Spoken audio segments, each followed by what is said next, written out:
right, yeah, welcome to Salts to Hay Bale. So we will be talking about, we're actually going to kind of have two little presentations within this session. And so we're talking about remediating saline sodic soils, not just in Towner County, but within our region. But the Towner County Crop Improvement put in a soil sodic demo site just south of Candu, about 6 miles. And that was done in 2016. So we're going to go through that. I think we did an update within the first couple of years, but it's been a long time. Now it's been, what, 6-7 years. We'll just kind of show you what we see. One of the biggest questions we always get is, well, if we put amendments down, because we applied amendments and then seeded perennial grasses, when I do that, when can I put it back into production? When can I put a crop back in? And so we'll kind of show you what that looks like. And then Naeem is going to talk about his demonstrations and trials in Langdon. And he's done a lot of things comparing crops on various levels of salinity, as far as durum, barley, oats, canola, that kind of thing, and some other things. So we'll be covering a few things within this session. So I'll just start off by kind of like differentiating salinity versus, say, sodicity, because these are often mixed together or confused with each other. A lot of people think that, when we talk about sodicity, it's about the sodium related salts. That sodium which causes salinity is present as a salt. The other sodium which causes sodicity is not present as a salt. So I wanted to explain that first, because that's the key. If we don't understand the issue, it'll be difficult for us to understand how should we manage those issues. And these salinity and sodicity, when we soil sample, 99.99% in my 10.5-year experience in North Dakota, I would say, I've found salinity either mixed with high sodium levels, which cause sodicity, or, this is not the topic for today, high magnesium levels versus calcium, which causes excessive swelling of the soils. If we explain salinity, and you can see the white salt crust around the headland, we were having breakfast, we were talking about why these issues most of the time happen around the headlands or the potholes. So that's the white salt crust, and salinity is caused by excess levels of water-soluble salts. Salinity directly affects plants by competing plant roots for water. We do not need any amendment to remediate, say, salinity. The other issue, and at the bottom of the slide, there was an example of, say, a salt, table salt, sodium chloride. So salinity happens when chemical ions, positively charged and negatively charged, form a relationship. The sodium we are talking about here, which essentially breaks down soil aggregates, a process called dispersion. This is the issue which directly affects soils. This is where you need the amendments. This is the issue where we have questions about timing. And that sodium is attracted to soil particles like clay and humus. In my view, this is more complex than salinity. This issue, it affects how the water will move through the soil layers. So it could actually make salinity even worse. So both of the topics, Lindy's demo, my trial, we are going to be talking about salinity and sodicity. So I hope that I tried to differentiate a little bit. We could go really in depth, but these are the simple explanations. All right, so this is that demonstration site, the first picture when we first sampled. And I know the first comment that we got is, are we ice fishing? and so this was back in May of 2016. And we'll kind of see the differences between now and then of sampling as well, because we did this we did not do it by hand. Naeem did it by hand. He was holding the bucket. I was holding the bucket, but it was not easy for him to do this. And so here is the site. So there's 3 acres. The first acre we applied, and this is where the amendments, we'll see the amendments in a second. A gypsum, we seeded perennial grass mix. The second one was beet lime, and then the third one was kind of our control with just the perennial grasses. And so here's where we applied our amendments of that fall of 2016. And so the gypsum and lime. And so kind of like Naeem said, just reiterating, so you have that salinity, those water soluble salts. And that's usually what you see, right? You see that white crust and you're like, oh, saline ground. And so when you have that, well, then we soil sampled, and that's when you get to see what your sodium levels are. And if you have excess sodium, well, now we have a acidity issue. And so we put down amendments. So what happens is the calcium from the amendments, you apply that to the sodium and it turns into a water soluble salt.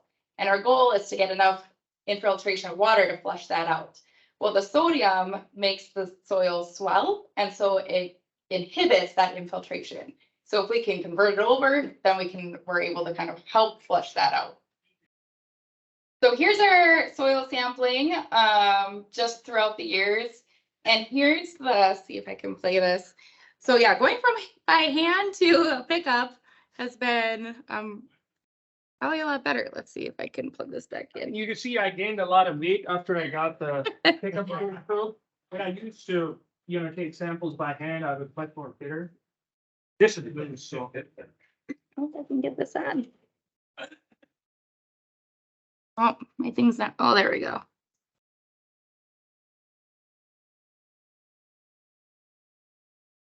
Yeah, so it makes things a lot easier, and you can cover a lot more fields and things like that. So I just wanted to show a quick video of what that kind of looks like.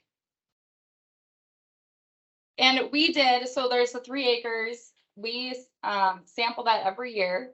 We do 2 of the worst spots in each plot. So these were the grasses that we seeded. And is there any differences between now and, I feel like there's a few differences. So when we planted these grasses there, we used to use intermediate wheatgrass. So over the years, I've switched it with Western wheatgrass, which is much more deep rooted and much more salt tolerant compared to intermediate. That would be the only difference.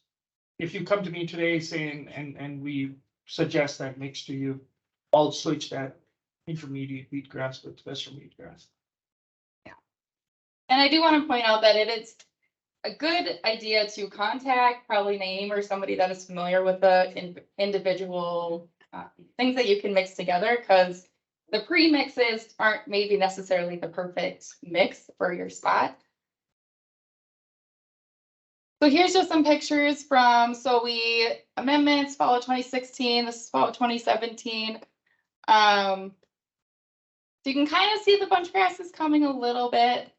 And then here's in 2018, where things are starting to show up, and we were able to hay a little bit in fall of 2018. And here's 2019. And then 2020 is kind of when it really started to flourish, I would say. And I don't know that I've seen a huge difference between the 3 plots, I wouldn't say.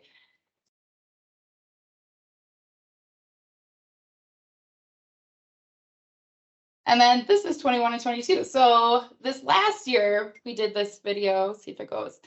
And it looked really, really good this year. And that was also because of the high moisture. Right. We got lots of good moisture this year. And so here's just some information on obtaining the amendments. Has anything changed? There's been a few changes, right, since we did this back in, on where they get it or cost or anything. I mean, most of your cost is going to come from transportation. That company would charge us $5 per ton. It's charging farmers right now $6. It's the North Dakota company coming out of Washburn. There hasn't been much change. Transportation is the big deal, and the gas prices will affect. Right, right. All right. So, soil analysis. So this is the soil when you saw that picture, me and Lindy were taking a sample with a handheld auger. I just want to quickly point out that we just took a composite sample from that field. We were first trying to determine where should we have the demo. At that time, ideally, if we go back in time, what we should do, we should take separate, we should first create those 3 plots or acres, and then we should take separate samples. We didn't do that. So that's a mistake. We took a composite sample. Now you saw that white area, how white it was. Okay, so even my first impression was that this is the test EC or electrical conductivity, which determines what is the level of water soluble salts. And yes, 5.85 is high for most annual crops in the first 12 or 6 inches. And you're going to see a very big effect of salts if we are drier. But if you get, better, since salts compete with plant roots for water, when it rains, suddenly there's free availability of water. So the competition between salts and the plant roots is not that intense. But honestly, this is nothing. So to me, looks could be a little bit deceiving. I was expecting a much higher EC, like in the range of over 10, 14, 13 or something. And here, I expected there would be a hidden issue. I call the high sodium or high magnesium levels versus calcium. And I want to point out, I'm not talking about that ratio from soil fertility point of view. I'm talking about that ratio from soil structural point of view. And this is a test for the ratio of sodium, which is attracted to soil clay and humus particles and causing that dispersion. That means breaking down of soil aggregates. And when soil aggregates get broken down, I often give this example. You have wheat kernels in a jar versus wheat flour. Wheat flour, which be much more dense. That's what it does to the soil, the structure and the porous space. If this goes over 5, depending upon the circumstances, you will get that breakdown of soil aggregates or dispersion. So this is close to, it's over 24.5. So this site actually has much more higher level of sodicity compared to salinity. That issue is there, but it's much higher sodicity issue. And I would also like to emphasize that what are your levels in the first 6 or 12 inches is very crucial compared to the deeper depths.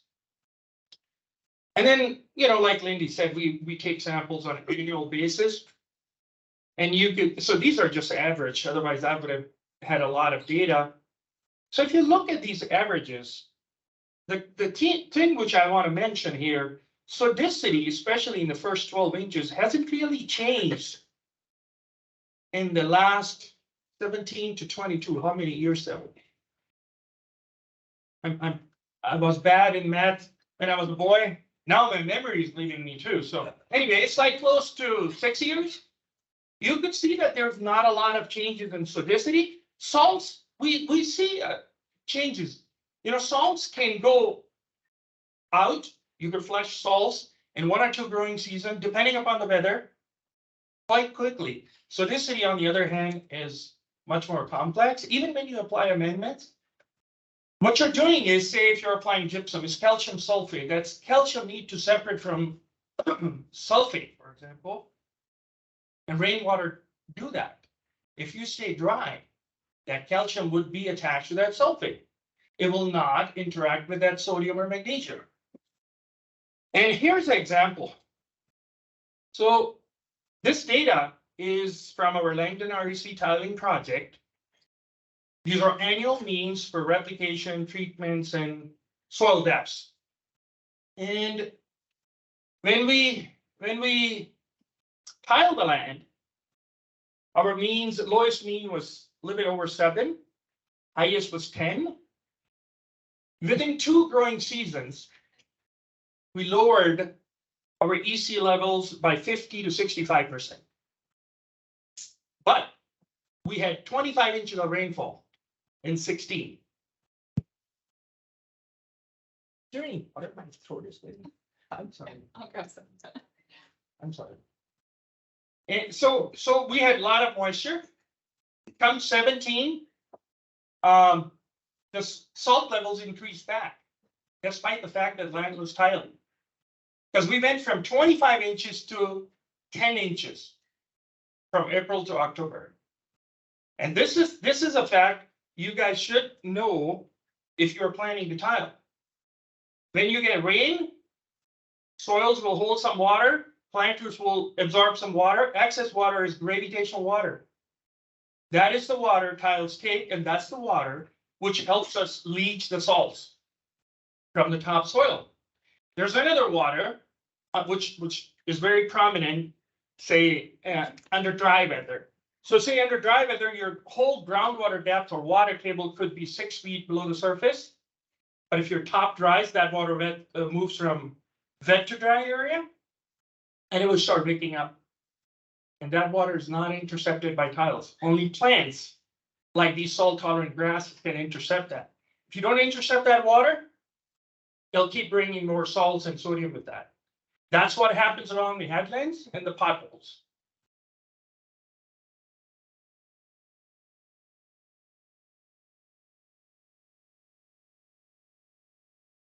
So, 2 years, we lowered the salt levels 50 to 65% under right circumstances.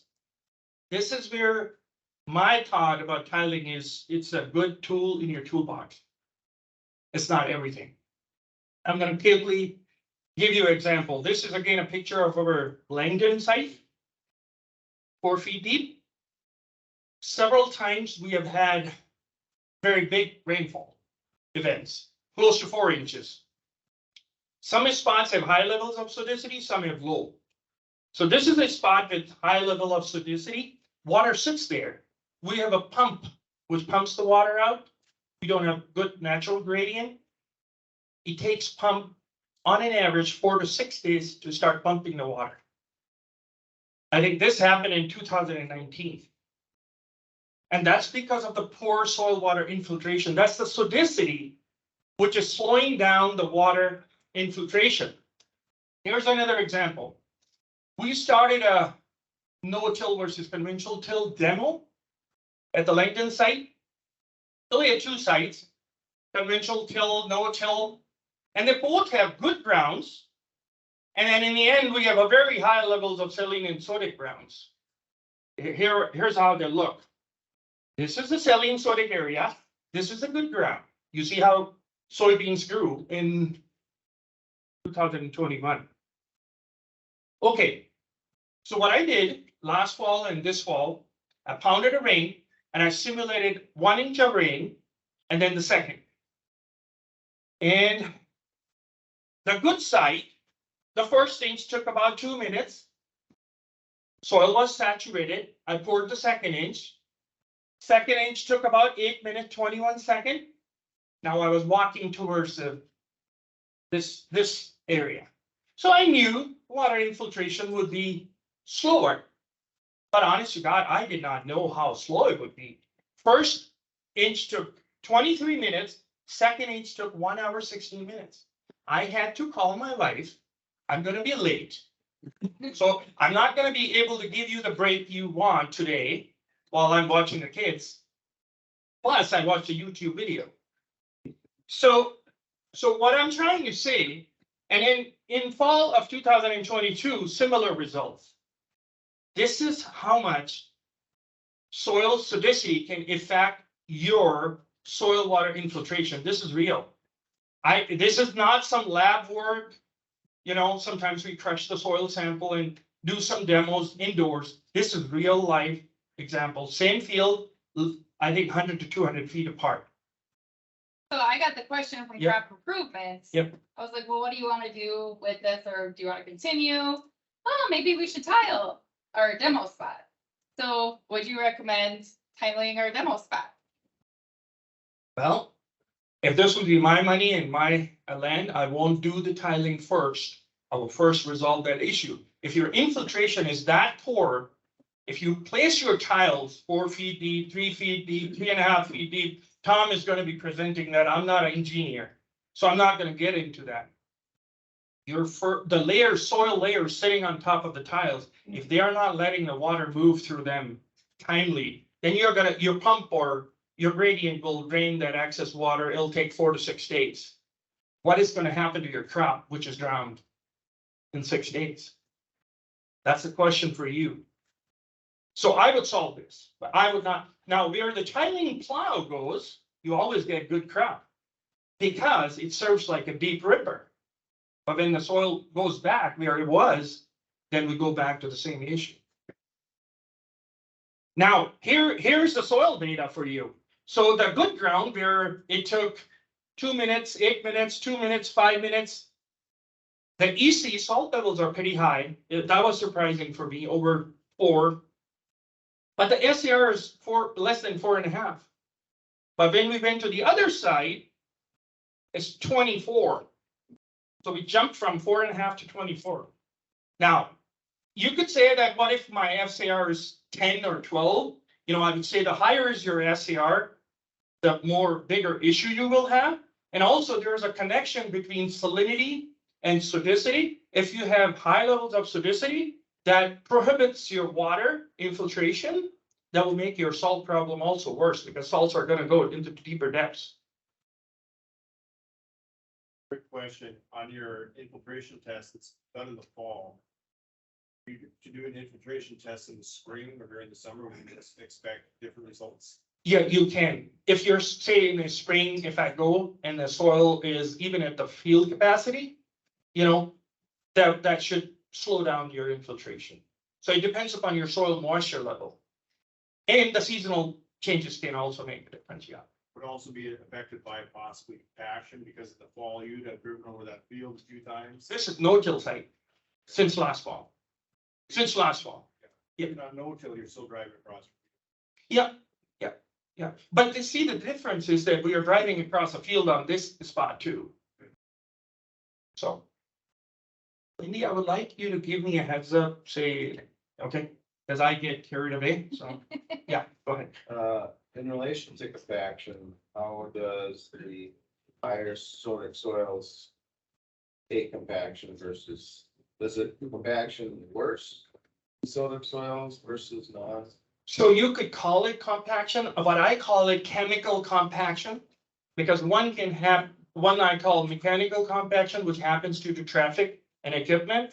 This is a chemical compaction. Yes, if you have both going on, if you want to put 100-pound bag on my shoulders, that would be tough. But if you want to put another 100-pound bag on my shoulders, that would be even tougher. So if your soil or plants are facing two different issues, that's not good. Yes, it will make it worse. Well, and the first board that we have to the north, that's the entrance to the field where they're driving and coming into the field and doing all that. And it's definitely worse in that area. You're just like, oh, not a part of that nice little grass area.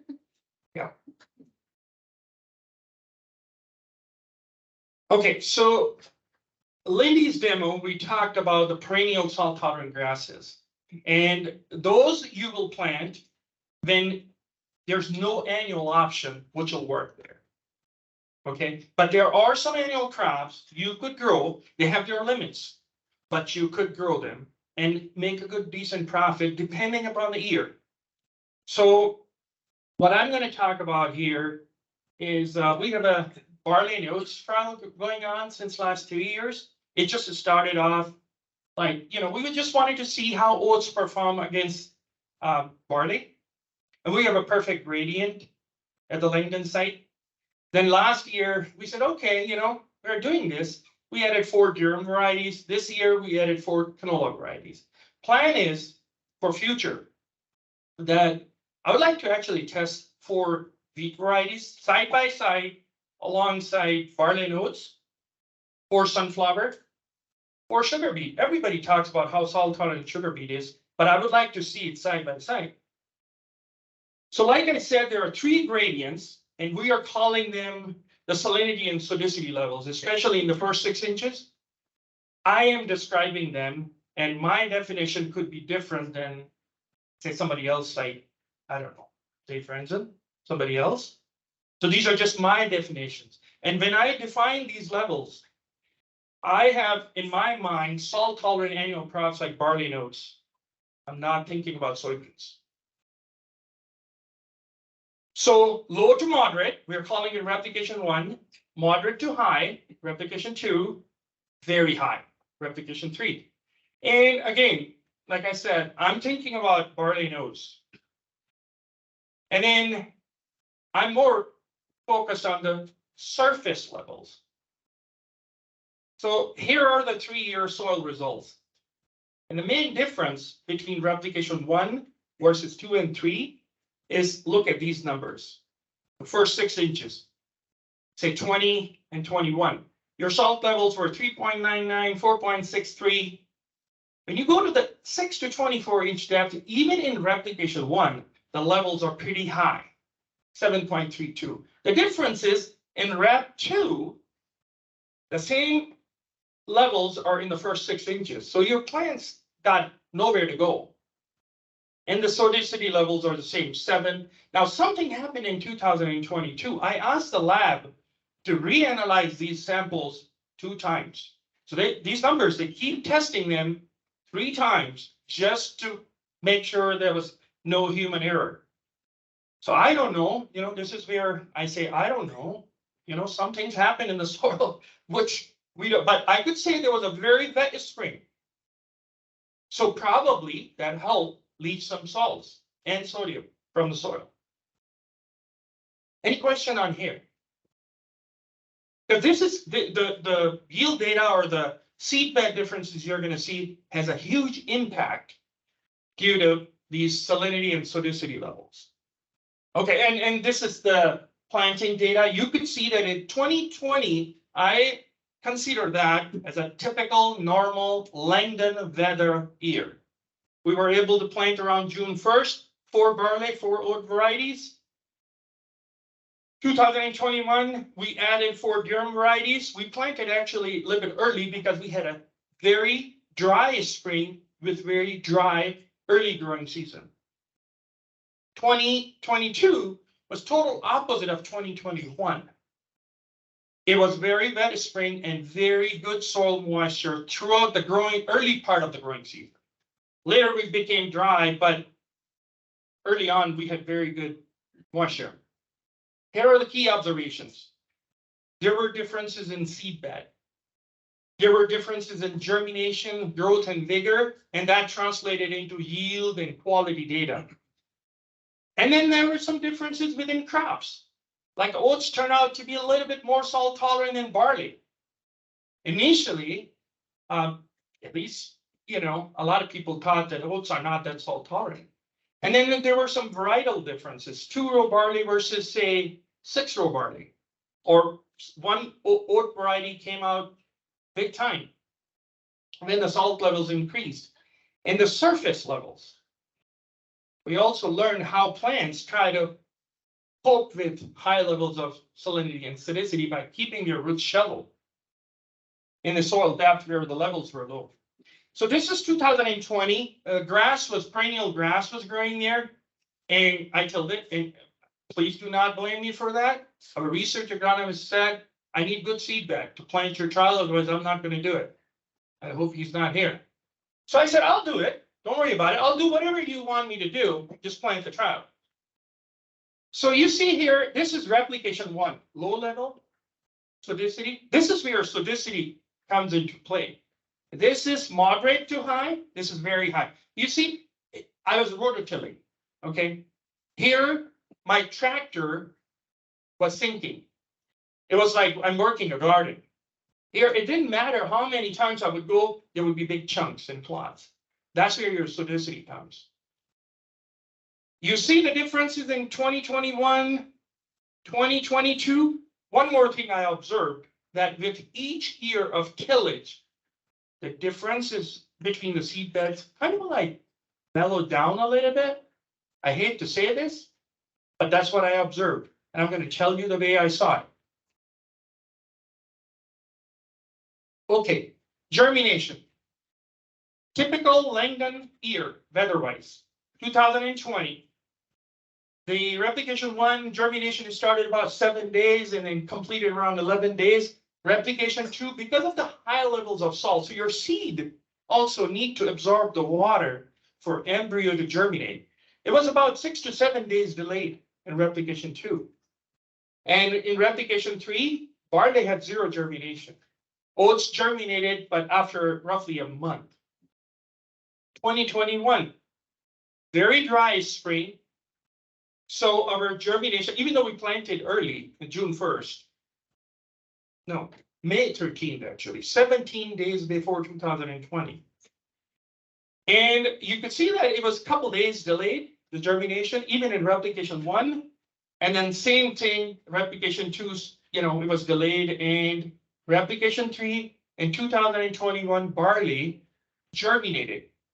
But when time came to harvest the barley plots, they didn't amount to anything, and oats the same thing. They produced some yield. So oats did produce something in 2020 and 21 compared to barley. This is a year where we have very good soil moisture. We were so wet that we planted, I think it was June 7th or something. So we planted late, but soil temperatures were warmer. And look at what happened. Not only in replication 1, the plants, seed started germinating after 5 days of planting, but look at what happened in replication 2 and 3. It took barley and oats roughly 7 to 7. The gap of germination between replication 1 versus 2 and 3 was much narrower. And that was because of the soil moisture. So when you see these white spots in a dry year, you might not get anything growing there, but in a year where you get plenty of soil moisture, you might have something growing there. You might be able to harvest a decent yield. So this is where the nature comes in. So these are the pictures from 2020, June 11th, barley plots, oats plots, and then this is July 16th. This is replication 2 now. Same dates, barley and oats plots, and this is how they look. You can see when we went to higher levels of surface salinity and sodicity, what happened to germination, and that translated into yields as well. And this is your replication 3. Barley had 0 germination. Oats didn't have any germination until July 16th, but later we had a little bit of germination. 2020, growth and vigor. So this is how replication 1, barley and oat looked, 2, 3, and then 3, you see there's a little bit of oats growth. Barley, these are just weeds. The growth here, you see these are oat plots. Okay, so what I did, I was surprised. So I went and I pulled some plants from replication 1, barley and oats, because the 6 to 24 inch salt levels were roughly very close to what was happening in replication 2, but in the surface, 0 to 6 inch. And obviously I don't have any scientific way of proving it, but I thought these plants have some kind of a sensors where they are keeping their roots shallow in the first 6 inches to survive, not to go in that higher levels of salt. Because when I went to the, this is the replication 1, and this is replication 2. When I went to the second one here, even in the first 6 inches, the salinity levels are close to 8 EC of 7.8. The other one was 3.99. And you could see what was happening to the plants and the plant roots. Okay, this is how the growth and vigor looked in 2021. These are oat plots. These are barley, and these are durum. And this is what durum had 0 germination in replication 2. Oats are doing okay. Barley actually was doing better here. Replication 3, oats were doing better than barley. 0 durum. Okay, 2022. Canola, look how it's doing. These are oats, these are barley. And then this is replication number 2. 1 or 2 canola varieties had decent germination. We actually think this gradient runs from east to west, mostly, but it also gets worse when you go to south. So I don't know whether this canola variety did better because the salt levels were a little bit lower here. But when we went this way, they got higher. We try our best to take samples, but have to take composite samples. So, so just keep that in mind. And replication 3, these are oats, these are barley, 0 canola germination. So I just want to throw this out. In a year where we had very good soil moisture, a lot of people say canola is very salt tolerant. I would like to ask up to what level? Here, canola is growing side by side alongside barley and oats. And I'm gonna show you the yields of barley. Notes even in this replication, canola had 0 germination. So that's where the plan is. I also hear people say sunflowers are very salt tolerant. The word very salt tolerant it could be very vague. So you have to narrow it down because you're going to be spending a lot of money on fertilizer, seed, your time. So you want to make a profit, I would assume. So that's where it's very crucial, soil testing. For salinity and sodicity, for good areas, you don't need to worry about these issues. It's the problem areas where you need to make a call. I'm doing very good on time. How come it's possible? But it's happening. So this is the yield data from 2020, barley. And I want you to look at what's happening in replication 1. Close to 70 bushels, 99 bushels, and then 70 bushels, 100 bushels. Look what happened in replication 2. There was on an average 75% yield reduction when we went from replication 1 to 2. All 4 barley varieties, 75%. And when we went to replication 3, 0. Net loss. Oats. Replication 1, 87 bushels, 121 bushels, 114, and then 87 or 88 bushels. When we went to replication 2 in 2020, 65% on an average yield loss for all 4 oat varieties. Now, this was big, but it was less than barley. So, and then replication 3, I mean, you won't be excited about 0.61 bushels per acre or 1.82, but I was very excited when I saw ND Hart producing 5.76 bushels at that level of salinity and sodicity. So, you know, I got excited. I'm sorry about that. And I'm not saying that we were there to make a profit, but the main thing was we wanted to learn how these crops are doing and are there any varietal differences. Before I talk about 2021 yields, there was a lot of shattering in oats plots only, no barley shattering, and in replication 1 and 3. There was 2, we didn't have any shattering. So the numbers you're going to see, there would be a little bit skewed. And just remember that 2021, we had a very dry spring and a very dry early growing season. So overall yields were lower than 2020. So you can see now yields in replication 1 are 47 bushels, 53, 50, 46. When we went to replication 2, I think it was close to 65%, again, yield reduction. And replication 3, barley seed germinated a little bit, but when we harvested and I went to weigh there were like few grains there. They won't even come close to 5 grams. So I consider that 0.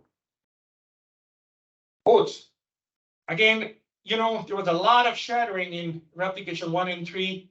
So I don't know how accurate these numbers are, but these are what we got.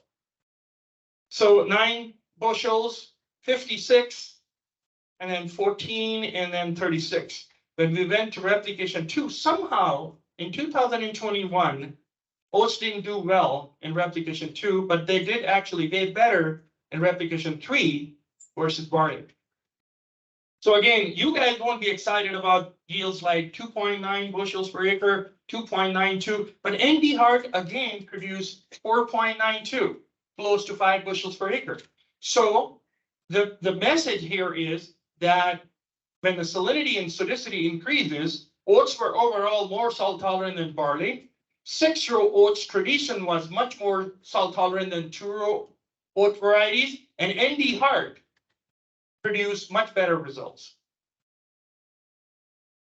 Durum produced very good yields in replication 1 only. 2 and 3 were net loss. And actually, I excluded the 3rd variety. According to my calculation, ND Ragland should have produced 118 bushels per acre, but Brian Henson told me he has never seen ND Ragland producing that much yield. He said, take it out. So I followed his advice. He has way more experience than me when it comes to these varieties. But Durham did okay in replication 1, but in 2 and 3, 0. So that tells me that when the salt and sodicity level increase, Durham is not no way close to barley and oats. Okay, 2022, total opposite of 21. So we had plenty of moisture in the spring and early part of the growing season. Look at what happened to yields. Replication 1, 105, 112, 111, 101. But the main thing was when we went from replication 1, our low levels to moderately high levels, this time the yield gap was much narrower. 11 to 34%. We got yields like 82%, 82 bushels, 99 bushels, 73 bushels, 101 bushels. And first time in 3 years, barley produced something in replication 3, very high levels of salinity and sodicity. That means moisture can play a huge role. That was because of the germination. Yes, we got good germination, and then we had better growth compared to other 2 years, and that was mainly the difference due to moisture. And again, you won't be excited about barley yields like 14.87 bushels, 17 bushels, 7.92, or 24. But I was excited because I saw something being produced there, and that proved that your salt level, that you could have the same piece of land, and obviously, soil tests will show you different numbers, but more or less they were the same, but the soil moisture or the rain made a huge difference here. And this is what happened to oats. 160 bushels, 154, 156, 140. But look at what oats did in replication 2 and 3. 149, 116, 117, 128. But in replication 3, oats produced 86 bushels, 72, 61, 95. In 20, highest yield was 5.7 bushels per acre. In 21, 4.92. So we went from those yields to over 70 or 80 bushels per acre. That to me was, I never expected. And here's canola. You could see that in replication 1, I converted it into bushels per acre just to, make it similar. But otherwise, we mostly talk about canola pounds per acre. In replication 2 and 3, there was one canola variety. Again, I don't know. The gradient runs from east to west and then north to south. Maybe that plot was close to north, but it could be a salt tolerant variety as well. And this is the name L340PC, 56 bushels. Okay, these are some of the salt tolerant levels you could use as a rough guideline. Please do not think that these numbers are set in stone, because sometimes I get amazed that 1 year lower number would not support any germination or growth. Next year, higher levels could, but these are some of the rough guidelines you could use. Main thing is all of your annual crops, including barley and oats, are no way close to your salt tolerant grasses. Yeah, so again, just use that as a guide. I made him put this in because I feel like it's a good graph to at least kind of give you a gauge of the different tolerance levels, including the forages too. So take it, it's not hard numbers, take it with a grain of salt. I 2 times deleted that slide yesterday. I thought I'm not going to show it to you guys. Then I went back, I would put it in. I kept making changes. I couldn't make up my mind. Around 4 o'clock, I said, I'm just going to leave it. We've gone back and forth with that slide. Because, we want you to have these rough numbers, but then, don't take it as like, okay, he said this crop will grow at EC of 4. And then there are 2 ways to measure analyze soil EC2, 1-to-1 method, and I use the saturated paste method. Those numbers were 1-to-1 method too. So you can cover this slide if you want, these that you just did. Yeah, Well, basically, I think I mostly talked about this, but sodicity mainly affects your soils, seedbed. That was the main effect we saw. And then higher salinity levels mean that even your seed didn't have the water to absorb for embryo to germinate. So we are losing everything at the time of planting. If we don't get good germination, we are not going to expect good yield. And then surface salinity and sodicity made a huge impact on germination and stand yields versus say whatever was going on in the 6 to 24 inch depth. And then annual differences. I thought that the spring and early growing season had a marked impact, especially on small grains. I'm not talking about crops like corn and soybean. That make a huge difference. I like totally opposite numbers, 2021 versus 22. And then oats, like I said, it turned out to be a little bit more salt tolerant than barley. On a scale of 1 to 10, if 10 is very salt tolerant, I'll give oats 10 and I'll give barley 8.5 to 9. And ND Hart was a variety I would plant if you're dealing with tough land. And then 6-row tradition, it came out winter all 3 years so far. So I would like tradition to be planted on more acres, especially on areas where there was low levels of salinity and sodicity. 2-row barley varieties will outperform generally tradition. It's when the salinity and sodicity level increase. Yeah, so as far as, cost and comparing the two between the perennial grasses and like barley and oats. So even though barley and oats are gonna be your more salt tolerant crops, the perennial grasses are gonna give you a little bit more tolerance to those salts as well. Investment, input costs, those are things that you will need to consider between the perennial grasses and putting a crop in as well. Because once those grasses are established, there's really no cost to that as well. The vegetative cover, you're gonna get a little bit better with those perennial grasses. And then the amendments. So, and the biggest thing with the amendments, the biggest thing overall, I think, is just sort of taking those samples. Even though you have some of that saline ground, what are the levels? What can you put there that can tolerate what those levels are? Is there a sodium issue? Do we need to do acidicity? Those kinds of things are things that come behind just looking at what the main effects are. Any of this, we kind of covered some of this. Anything else out of this that you want to mention? So just if you want to talk about the weather, we talk about wet weather. When I got here in 2012, we have wet weather, shallow groundwater depths, what it does to headlands and everything. But in 16 and 17, I realized that when we went from 25 inches of rainfall to 10.24, there was not enough water to push or force the salts into deeper depths, and more groundwater was picking up. So that's when I realized it's not enough to lower. Groundwater depth will lower under dry weather, but actually that is more detrimental to our soils when it comes to salts and sodium coming into the topsoil.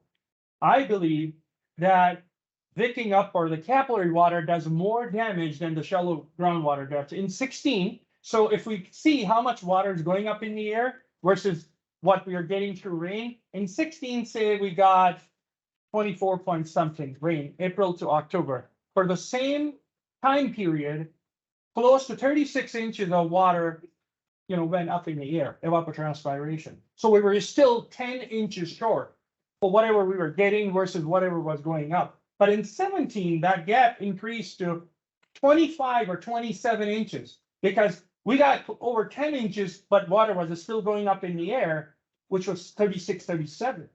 So the gap between whatever rain we are getting versus, say, whatever is going up in the atmosphere, the bigger gap means there would be less leaching of salts and more wicking up of water, groundwater, and salts up in the topsoil. If we have a ideal weather, like 16, I thought that it was wet, don't get me wrong, but it helped us lower salt levels 50 to 65% in 2 growing seasons from 14 to 16. and the land was tiled, that helped too. Yeah, I think that's a good point to note. It's just the fluctuation in the environment and what's going on with the weather is gonna change everything too, so. I'm just gonna end it with two things. Salinity, you could lower it quite a bit under ideal circumstances in 2-3 growing seasons. Tonicity is more complex, but it could also, salinity can also come back, just like what happened to us in 2017 when the weather went dry, despite the land being tiled. So that you should keep that in mind. Number second, the spots where you have high levels of both issues, honestly, you're losing money by planting your fertilizer, seed, your time, your fuel.